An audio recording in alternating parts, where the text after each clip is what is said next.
Welcome to Wide Angle. I am Uday Bhaskar. Today we are discussing the Ottawa shooting incident that took place on Wednesday, October 22nd. As always, we have two eminently qualified guests. Praveen Swami, one of India's most respected journalists who has been following internal security and related terrorism issues, among other subjects. And Dr. Sriram Chaulia, Professor and Dean at the Jindal School of International Affairs. Professor Sriram, would it be fair then to say that the motivation was really something induced by latest in communication technology, the propaganda that the IS and its affiliates have put out, whether social media or otherwise? Is that now the most alarming aspect, that young people can be persuaded by the latest in media? Yeah, it's an information war, and ISIS, as we can see, is far more sophisticated than Al-Qaeda in the pitch it's making, especially to Westerners, because the idea is, their idea of counter-attack is to penetrate deep into Western societies and to, inspire young people who are alienated from their societies, who are feeling as if they are marginalized in largely white Western societies, where they feel they don't have enough recognition and dignity as persons. So I think the supply side is there of this disinformation and the propaganda and the brainwashing, and that's getting.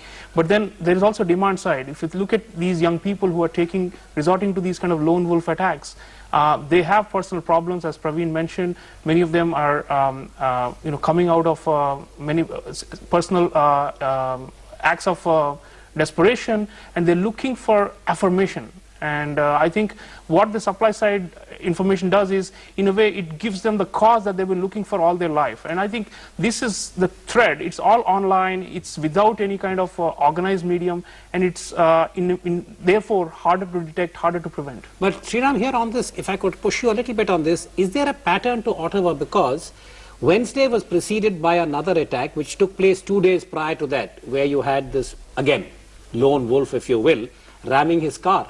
Yeah, the timing, attacking two soldiers. So what do you make of that pattern? I mean, it's the same week when Canada dispatched fighter jets to start bombing ISIS targets in Iraq. So as part of the Western-led coalition. So it's clearly kind of a boomerang effect, where they're saying, if you send our military to hurt what they consider to be innocent Muslims, then it is our right to retaliate anywhere. Sriram, you might want to sort of give us a response on this.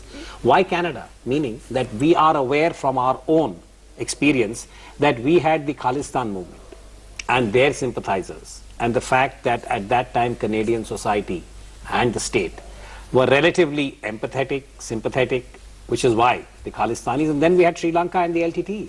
So what do you make of this? I mean, why Canada? I think Canada is a soft target. As you mentioned, Ottawa, I mean, they don't really have a military per se. I mean, they've been so dependent on American security. Their domestic law enforcement is not as powerful as the American one. It's easy to penetrate major national memorials with shotguns, as was proved by this attacker. And so one is the ease. Two is, as I said, Canada is now joining the coalition. And three, it's a challenge to their big mantra of multiculturalism, which has been the bedrock of Canadian social fabric, where the belief is that we don't really, although we have minorities, they're very well integrated. So now it's throwing a challenge. In a way, the Europeans have aggravated this crisis by ghettoizing minorities and creating lots of social tensions. Most people of Islamic origin, for example, are unemployed or undereducated in Europe. It's not so much the case in Canada, but nonetheless, there is a kind of what we can call an underclass. And I think ISIS will do well to, and they're very smart. They are able to divide these societies against each other, and therefore draw mileage, draw new recruits. And at the end of the day, it's cost-free. All it takes is an internet video. So Sriram, what do you think should be the way in which to quarantine or address this challenge? The trade-off between civil liberties and cyber surveillance, as has come to light ever since the NSA disclosures have come out. I think there's no option but to scan and to monitor not just telephone communications, but web posts, what people are writing on blogs, even viewing activity. And remember, many of these Canadian as well as European lone wolves have been converts to Islam. So I think at the level of the mosques, which are engaged in formally converting them from one religion to the other, one has to, I think, come down to that level and actually keep tabs and ensure that the Maulavis are not misguiding youth. There's been so many cases in Britain and elsewhere of firebrand clerics who are inspiring young people to go out and do their bit of jihad. So all of these adds up, and we need to, I think, have a multi-pronged approach.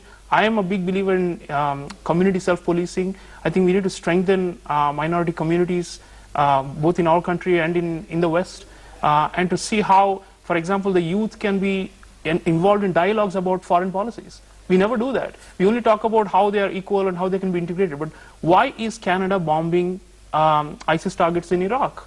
That I don't think they've had enough of a discussion in the society. In their own context. In their own society. Welcome back. You are watching Wide Angle. We are discussing the Ottawa shooting incident and the implications for this part of the world, Southern Asia in general, India in particular.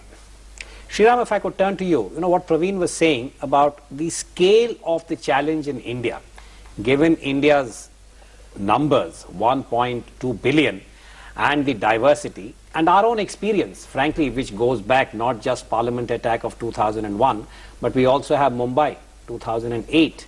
And more recently, I think the kind of responses that the ideology of the IS has triggered in some parts of India. So when we talk about what are the responses by state and society, so how would you sort of look at the options available for us? I think state apparatus to interdict internet-based communications is pretty weak. We need to strengthen that a great deal. For example, it shows we don't even know how many individuals exactly have left our shores and are fighting for ISIS. I mean, there are so many conflicting figures being thrown around in the media. There's no authoritative count whatsoever. So that just shows how weak we've been. We do have a system of monitoring cyber cafes and so on for security, because as we know, internet has been used even by traditional trained terrorists, not to talk of lone wolves, but trained, organized terrorist groups from Pakistan in the past. But and then we have the Indian Mujahideen and all these groups which have used internet-based means to be able to carry out attacks and to leave trails and so on. But nonetheless, I feel like we need to be, pinpointing certain parts of the country, certain regions. For example, if a particular locality in Thane is considered to be radicalized and is considered to be a hotbed from where a lot of young people seem to be involved in these kinds of activities, we will need to really plunk down there and monitor the communications. I think that's important. As far as society goes, I think we cannot let go of our basic tolerance for everybody, and we have to treat everybody not as suspect but with respect. But nonetheless, we do need to, I think, identify and narrow down certain areas and have to shine the arc light. Sriram, if you look at the larger South Asian experience, we are talking about India and our own experience, but given the fact that the ideology that is now being identified has really spread, we are familiar with Pakistan, but what of the rest of the region? Well, Al-Qaeda has just announced a South Asia wing, a formal wing, with Pakistani as its head, and that should have set some alarm bells going. I think the abilities of some of our neighboring countries, like if you look at Bangladesh, for example, highly vulnerable because it's embroiled in domestic politics. The Jamaat-e-Islami feels that it's being persecuted and they're going to hit back through some proxy or the other against the state and the society and against minorities. So it's going to be a huge problem. I think societies, Nepal and Bhutan, I suppose, because they don't have as much of an Islamic extremism issue, I think are relatively better off, and anyway they're in transition to democracy and they have their own problems. I don't think they're as bad as they were before. With the ISI activity in the Himalayan kingdoms. But I think the focus should be Bangladesh because it's very fragile, because the current regime lacks some legitimacy. It's been elected without any opposition in, participating in elections.